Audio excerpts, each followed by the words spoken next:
Going live now.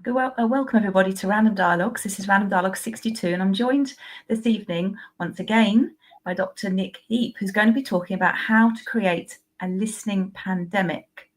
I hope you can hear us okay. Welcome, Nick, to Random Dialogues. Well, thank you for having me. Shall I just burble about this idea? One burble on, and we'll listen. Okay. Well, and this is totally unscripted, by the way, folks, so don't expect something too organized. I've been really interested in listening for a long time, Jane and whoever else is listening. In fact, it's almost more than 50 years ago now. I went on a training workshop, which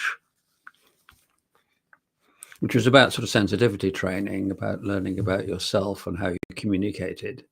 But at the end of this, I came to this conclusion, which was that we could solve all our problems in the industry if we just listened to each other, because we had all the resources we needed that just weren't connected. And an awful lot of energy is wasted through internal competition and reinventing the wheel and so on and so forth. And that was really quite an interesting insight. But then about a week later, I had this sort of belt on the elbow or prod in the ribs, or however you describe it, from incredibly high up, which said, Nick, this actually, this isn't just an industry problem, is it, mate? It's the world problem. This is the problem that needs to be fixed, because we as a species will survive and thrive only if we actually learn how to listen to each other and cooperate. And by the way, it's your job. Fix it. So that was a long time ago, and I haven't fixed it yet, but I've been working at it solidly. And it still seems to me to be the absolutely the correct diagnosis and what needs to happen, because we collectively waste so much energy in competition, which sometimes ends in violence. And it's the amount of money we spend on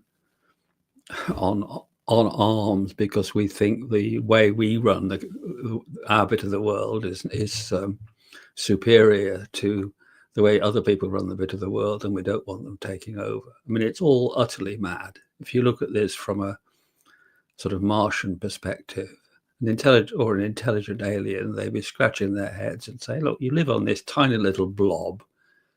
It's the pale blue dot. It's the only place in the universe that supports life. It's extremely precious. It's absolutely exquisite. You're actually all related to each other because you're all literally members of one family. What are you doing spending all this time squabbling? It is utterly and completely unnecessary. So that's the broadest possible context for this burble. So I had this insight. It took me 4 years to persuade the company that I was in, and as a research scientist, that I needed to make a change to doing something which involved listening to people or helping them listen to each other. Eventually, I got a job in another part of the company as an internal consultant, and I spent a lot of time, listening to people inside the organization and getting them to listen to each other, and then was made redundant a very, very long time ago and started to work for myself. But this thread about listening and helping people listen to each other has informed my work and my training and the coaching I've done throughout my working life. Now, this was a few months ago, I suppose. I I don't quite know how it happened, but I was thinking about a pandemic, and how a pandemic, which transmits a negative thing, like a negative a destructive virus, how it actually spreads, and how you could actually turn that on its head and spread what I now call a love demic, which of listening to each other. And an infectious pandemic, because you have a highly infective agent. Now, I discovered, much to my surprise, I knew that when you talk to somebody who's listening to you, as you are now, your thoughts get clearer and you feel more valued and valuable because somebody's listening to you. And I know that, and that's well known, and that's very good for your mental and actually your physical health to be listened to. It's the basis of all therapy. Is the essence of the relationship you have with the person that's paying attention to you. But what I hadn't realized until I did the research was that actually listening to other people is also good for you. Because when you listen to somebody else, you're doing something valuable, you learn something about the other person, you feel a sense of connection, and all those things are actually of value to your health. So it's really good for you. So there actually is an incentive to listen, and also you actually find that life is much more interesting, as you'll hear when I share some stories about in practice how I've done this. So that's the first thing. You need a highly infective agent. Okay. The second thing is you need an R number, which is how many people you infect, which is greater than 1. If you're going to get an explosion of a pandemic or a love demic, and so that means that you listen to somebody, or you listen to 2 people, and then each of them listens to 2 people. And each of them listens to 2 people, and you get a geometric progression. And I think in something like 16 steps, assuming there's no, which of course there would be no dropouts, you cover the entire population, or duplications, you cover the entire population of the planet, because that's how numbers work. Obviously, it's not going to work like that. So the infection needs to spread. And then the third thing is, we were told, whatever you do, if you want to stop COVID from spreading, you must not assemble in groups. So clearly, if you want a good infection to spread, then you need to have conversations in groups, so you can pass this love bug around. And in brackets, I would say, the absolutely simplest way and most practical way to actually express love is to listen to somebody without judging. That is how you do love. And the benefits of doing love are absolutely huge for the individual.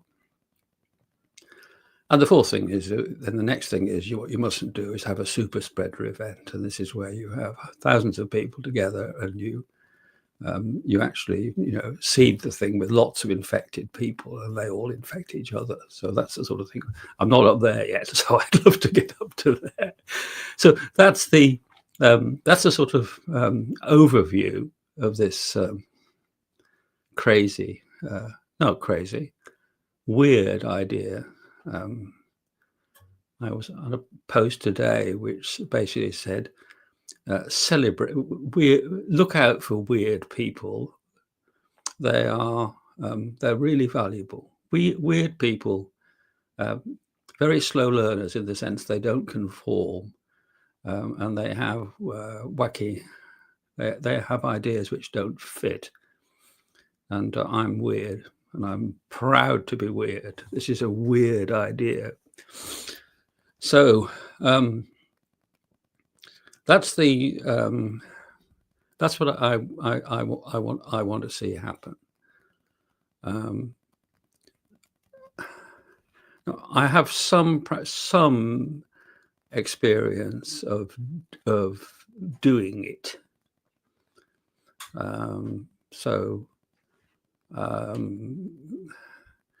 Yeah, I'll let me tell you a few stories about doing some. About just before COVID, I met in a park in St Albans with 6 or 7. There were about 8 of us, I think, and we first of all we met in a cafe to talk about what we were going to be doing and get rid of our terror. And then each of us, and we decided would each of us go into the park and we'd engage perfect strangers in conversation to try and understand their worlds from their point of view. But we wouldn't say, have you got 5 minutes? Or we're doing a bit of a social experiment, would you mind helping? We actually set ourselves the more difficult task was you had to make the link completely naturally. So you would see somebody, sort of a bouncy dog, and you'd say, oh gosh, your dog really enjoys being in the park, doesn't he? So lively, that's amazing. And before you know it, the person on the other end would be telling you about the dog, and then you'd say, how do you enjoy being in the park? And the conversation would follow. So you had to make these links completely naturally. And when we did, and we came back and talked about our experience, we realized just how rich it was, that people actually wanted to talk.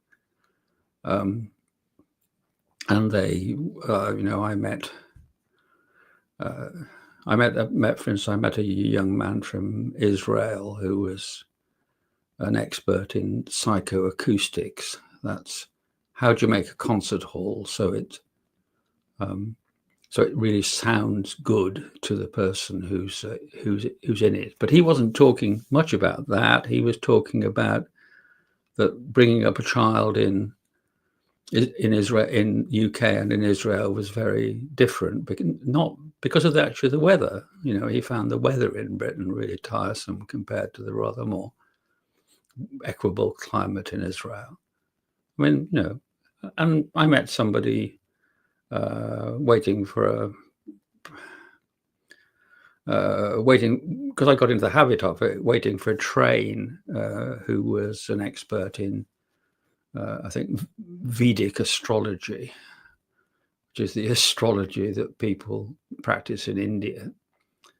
And other people talked about, people talking about they were sad because they'd lost their child had committed suicide, and just pouring their hearts out to complete strangers. But that was only part of the interest, Jane.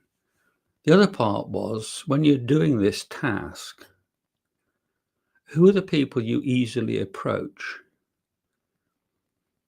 And who are the people you avoid?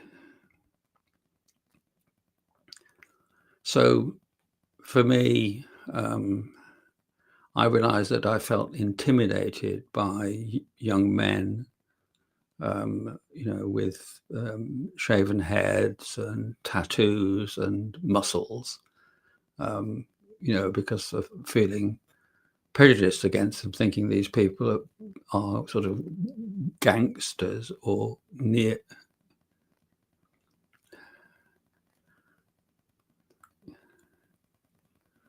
Oh, sorry, you've got a problem. I'll wait. Shall I wait? No, carry on. I've just got to plug this in quickly, but keep going. Okay, all right. I thought these people would be a crook, sort of a crook, a gangster. So I met somebody on a train. I saw him on a train who fitted the bill, and I plucked up courage and I said, hello. And he turned out to be a poet and a philosopher and a very gentle man. So for whoever's listening, Jane's just disappeared, and talking to myself is quite hard work. So I shall pause and regroup and think what else I want to say. Forgive me. Whew.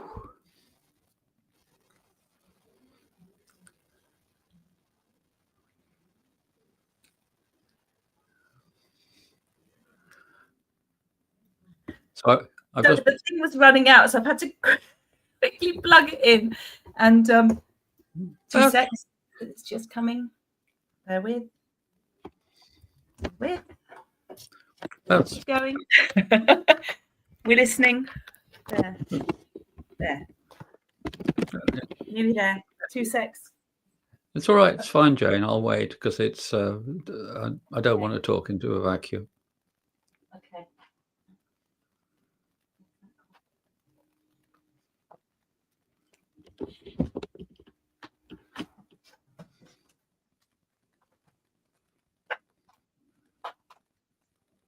Okay, I think it's done. Okay. Yes, I'm back. So, Sorry. So those, and so who do you avoid? Who do you easily approach, and who do you avoid? So if you're an old man, for instance, like me, do you avoid talking to pretty girls because you don't know how they might interpret an approach, or do you avoid approaching people who look very different from you? I met we did one in Oxford, and there was a young woman with piercings she was actually carrying a violin, and for some reason I sort of tend to judge people with piercings as being a bit odd, and but I did say something, I did engage in conversation, something like, I say, you're carrying a violin, interesting. And she said yes, she was actually a student at, I don't know if she was at Oxford or whether she was at one of the colleges in Oxford, but she was actually off to play in a concert of Baroque music somewhere. So, the sort of the premature judgment that I had that she was either, that she was different or something was again completely wrong. So doing this actually stretches you a lot. And but in that was a long time ago, and that was before the idea of encouraging people, talking about what had just happened and encouraging people to do more listening. But the last week, I've found myself in Hatfield town centre on doing different, just having little jobs I needed to do, and so finding myself bumping into people. And I've had some sort of interesting bumps, really. I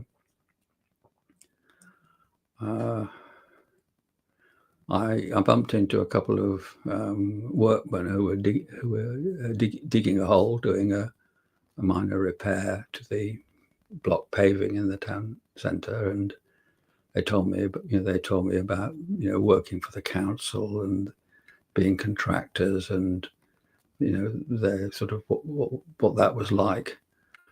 But I did say, look, thanks very much, and I'm very curious. I'm really interested in people, and did you enjoy the chat? And they said yes. Well, I'm actually deliberately setting out to listen to people who may have different experiences from me. Do you think that you could do the same? Because I think the world where we actually listen to each other better would be a much better world, don't you? And they. No, it was less directive than that. Anyway, they clearly also believed that a world where we know more about each other and cooperate would be a better world. That was Mitch and Rich, because I quite often like to know people's names. And one that, I met a young man from Ethiopia. we just said, he said, it's really nice to see a bit of sun. And he said, well, it's rather cold. And so I was easy to say, well, is that because where you come from, it's rather cold? And he said, yes, I come from Ethiopia, where it's always warm. And he was talking about life in Ethiopia compared to here. And in Ethiopia, they have there's a word which is very important to them, or an idea, which is the idea of community. I can't now remember the word. It's in an Ethiopian language, but this is a really important idea for them. The idea of actually being, we're more than individuals. We're actually connected in the community. And I said, well, of course, that's something we don't have. That's a really beautiful idea. And then I walked a bit further down the town, and there was a young mum who had a baby who was clearly very, very distressed. And so it was natural for me to say, hello. I said, it's a tough job being a mum.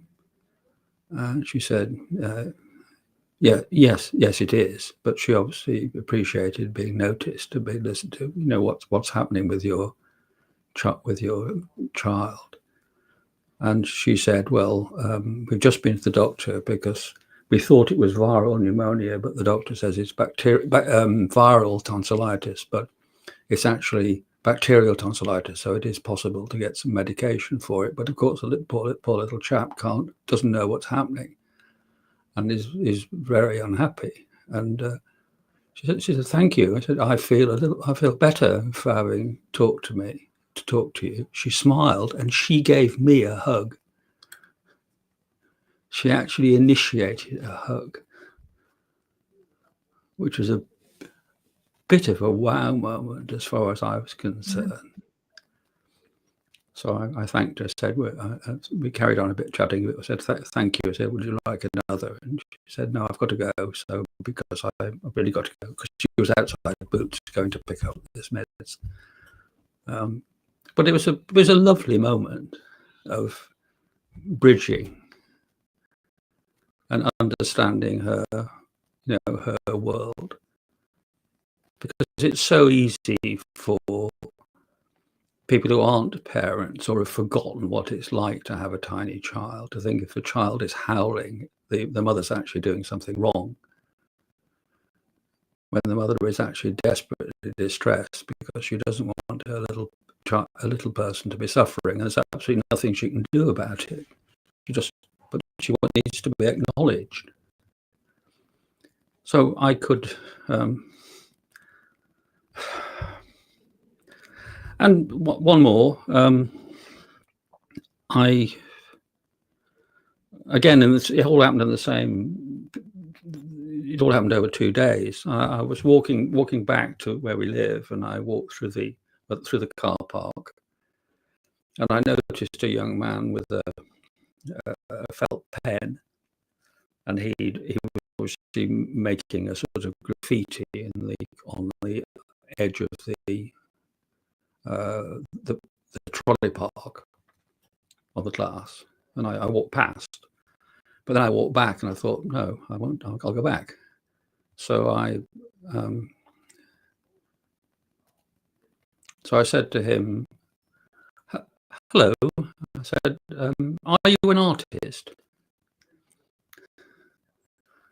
And he said yes, he was. And he talked about what he was doing and the fact that where he came from, where he lived in London, he lived near Brick Lane, and there the council actually encourages graffiti. But he said, I'm not very good at graffiti. I'd like to be better. I really, really like art. And he told me that he had ADHD, and he found school really difficult. And again, it's only lasted about 5 minutes, and he even told me that he'd been in trouble because he'd actually been stabbed by somebody who was drunk, and he actually lifted up his shirt and showed me the stab wound, all in the space of 5 minutes of actually being interested. So it's just very, very exciting, and these opportunities are everywhere. Literally So I think everywhere. when we first started the conversation at the start before you came on, I said, how can we develop this idea? So you've shared lots of wonderful examples. You've shared your mission. You're out there to fix listening and helping people to listen. I've been listening, and since I've known about your listening, your love pandemic, I've wanted to listen more. You know, it has, just by reading about it, I've wanted to listen more to people. So I think even that has that its own sort of like domino effect. So I know that you are writing a lot about this on your own LinkedIn page, and I know you've written about it on your own website. So what's next, Nick? How can we help people to share this pandemic? I wish I could answer that definitively, Jane. I can't. I don't want to own this and it be my thing. If there's anything I've said here which you've thought, well, I could try that, please try it. And you know, you can start. I mean, start where you are. I mean, if you live with somebody or you have a friend,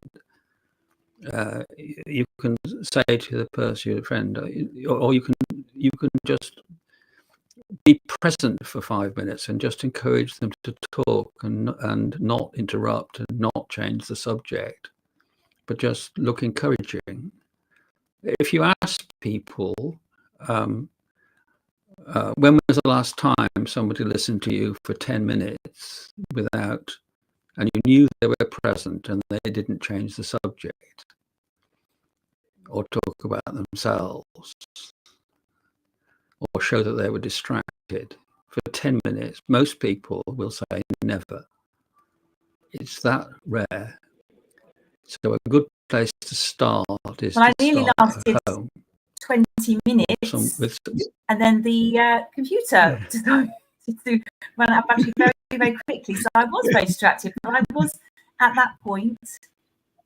No, you're an exception, but most people, and I had that experience of being listened to. I'm asking, saying, how many people have the experience of being listened to profoundly without being interrupted? And it's an incredibly small number. But when you are, you feel great.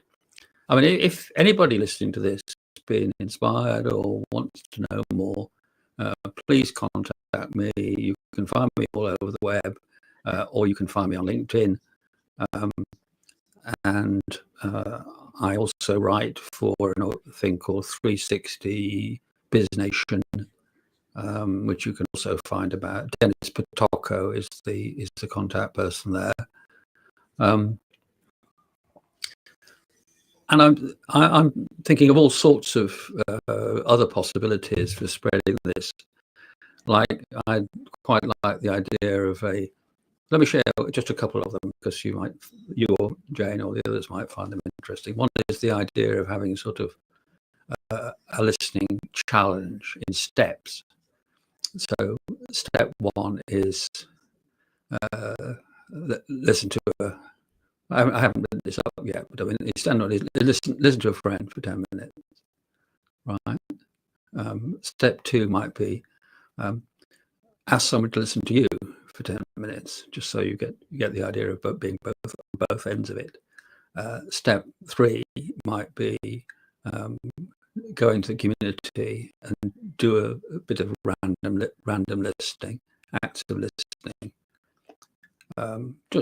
Just the listening bit. You don't need to bother with the encouraging, talking about it, or encouraging people to pass it, to do it themselves. That's step four. Step five might be get together in a group and do a bit of this and talk about it and talk about how you could have more of it. And then the step six might be some sort of super spreader thing. But I would love to see this embedded in communities, in a town. I would love to see it be a sort of meme or a thing that people just do.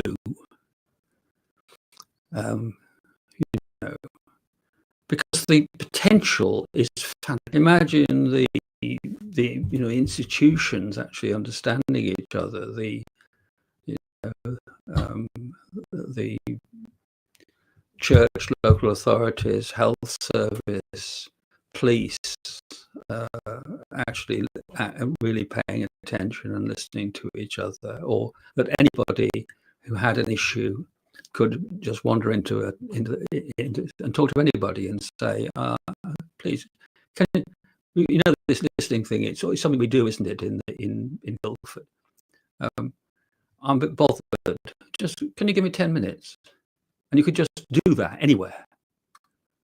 And people would say, yes, of course. I really need to practice. I've got a little it's a great tiny A-frame with random dialogues written on it, which I sometimes take out and about with me and put onto tables. It's like we're doing today, a random dialogue. I'll say, I'm here to listen. What do you want to talk about? I mean, these are weird ideas in a good sense, Jane. But I've been talking non-stop. I mean, if I'd love to hear any questions or concerns or challenges that you might have. Can I leave you? I'd like you to just take a minute to think if you have anything you'd like to ask or offer, or a thought to actually enrich this process, or whether you think it's completely barking and I should stop. So Random Dialogues is set up for people to share their voice. I have a strapline saying, what's a topic, issue or subject that you feel passionate about, you might like to share? So I would probably start off with that, with my listening, like we've done today. And for those of you who have just watched or been with us live, thank you for joining us. You might have some questions you'd like to ask Nick as well. We're probably going to be finishing the random dialogue shortly, but if you watch this on record, if you do leave any questions, whatever platform you watched it on, then I will share them with Nick, and one of us will get back to you, and I'll put the randomdialogues.com. And I suppose my question for you, Nick, would be,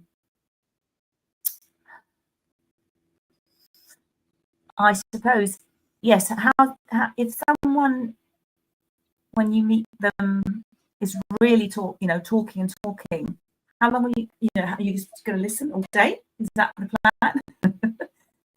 You're going to say to people, yes, he's going to give us 10, I'm going to sit and listen for 10 minutes and go on, let you just...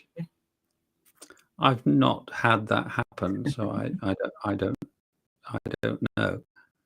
I suppose in a way it could be something you could say to someone, actually, I'm here, I've got an hour, come and sit with me and talk, but listen for an hour. Or like you say earlier, it might be 10 minutes. And then I don't usually specify because these are and I haven't done the thing that some people have done, which is to say, I'm a good listener, and I talk to me. I have a half an hour or something like that of faith. My experience when I was a relate counsellor, which I was for 8 years, is that sometimes having a time limit does actually help. Because I remember one celebrated occasion when you had an hour, and we used to call it doorknob syndrome, which is somebody would have something very important, but they wanted to say, but didn't actually know how they'd feel after they'd said it, and they certainly didn't know how the counsellor was going to feel. So there was a woman who was talking about some issue in the marriage, and as she walked out the door, and she just said, and by the way, I'm gay, and then walked out. So, because she didn't know how I'd react. I mean, she did actually come back. So sometimes a time limit can help. I don't think, and it isn't just me. I've done this with other people. Have talked for hours. It's actually normally been ended quite easily and quite naturally. But yeah. I think probably, I mean, if somebody really was talking a lot and they were going around in circles, so it wasn't progressing, I think I'd probably just have to say, I'm sorry, I can't stop any longer. I have to go because you need to look after yourself. Yes. Yes. For most people, being listened to is rare and it's valuable, and people are very glad to get some of it, even if they can't always get as much as they'd like. Well, I love the whole idea of it, and I obviously joined you on a Zoom about it before when you held a group and facilitated, and we had breakout rooms listening to each other to help share the pandemic has been my way of helping you to hopefully connect with a few more people who also love the idea. So thank you very much, Nick, for joining me for this random dialogue and for previous random dialogues that we've had together. We've enjoyed a couple before, which are on the YouTube channel, Random Dialogues. And I'm just going to give a plug for my next speaking event, which is 6 speakers, 6 minutes each. So come and join us, come and listen to each speaker. There's Q&A time as well. And that's going to be on November the 19th, 2025. So what's a topic, issue or subject that you feel passionate about? I would like to share, and there's one speaker slot remaining, so come and I can come and join us. So thank you very much, Nick. Thank you. And we'll see you today, isn't it? And enjoy the pandemic and help to spread it. Thank you. Is there anything else you would like to add? No, thank you so much for having me and for providing this opportunity. And thank you, whoever's listening, for listening. Yes, thank you. And hopefully, I know Mike will be. I want to give hello to Mike if he's watching as well. He reads the newsletter and was quite keen to join us and to listen. Thank you, Mike. Thank you, Mike. See you soon. I'll end the stream.